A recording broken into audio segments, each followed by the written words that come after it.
నేను last video చూపించాను కదా 3 సారీస్లో ఫ్రాక్స్ చేయమన్నారు కస్టమర్ అని. దాంట్లో ఒక సారీ ఇలా లెహెంగా బ్లౌజ్లో చేసామన్నమాట. ఇది లెహెంగా చేసాం, straight frills with belt hook అని పెట్టామన్నమాట. దీనికి బ్లౌజ్ సేమ్ సారీలో క్లాత్తోనే ఇది బ్లౌజ్ ఇలా స్టిచ్ చేసాము.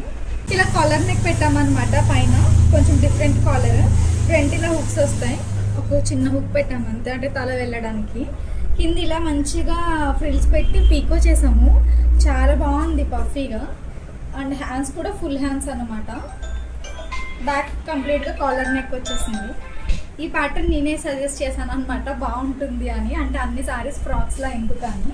కస్టమర్ నన్ను పోచంపల్లి క్లాత్ తీసుకోమన్నారనమాట. వాళ్ళకి ఎక్కడ దొరకట్లేదంట. మీకు నచ్చింది ఉంటే తీసుకోండి, పాపకి ఇలా ఫ్రాక్ స్టిచ్ చేయండి అన్నారు. బాగా ఒక 2 లేయర్స్ పెట్టి ఫ్రాక్ స్టిచ్ చేసాము అనమాట. ఇదొక లేయర్ అండ్ ఇదొక లేయర్. దీనికి నేను 5 మీటర్స్ క్లాత్ తీసుకున్నాను. హ్యాండ్స్లో ఎలాస్టిక్తో పఫ్ స్లీవ్స్ పెట్టాము. ఫ్రంట్ ఇలా 3 పాయింట్ నెక్, కొంచెం ఇలా షేప్ వచ్చేలాగా. బ్యాక్ ఇలా డైమండ్ షేప్ పెట్టేసాము విత్ జిప్తో. ఇది వాళ్ళ మదర్కి కూడా క్లాత్ తీసుకున్నాను. ఇంకా వాళ్ళ మదర్ మెజర్మెంట్స్ ఇవ్వలేదన్నమాట. సేమ్ మదర్ అండ్ డాటర్ ఫ్రాక్లా స్టిచ్ చేయడానికి. నాకు ఇది చాలా బాగా నచ్చింది. గేర్ కూడా చాలా బాగా వచ్చింది అనమాట. అండ్ నాకు ఇది కాస్ట్ కూడా చాలా తక్కువే పడింది. ఇది కంప్లీట్గా 4 డ్రెస్సెస్ అనమాట.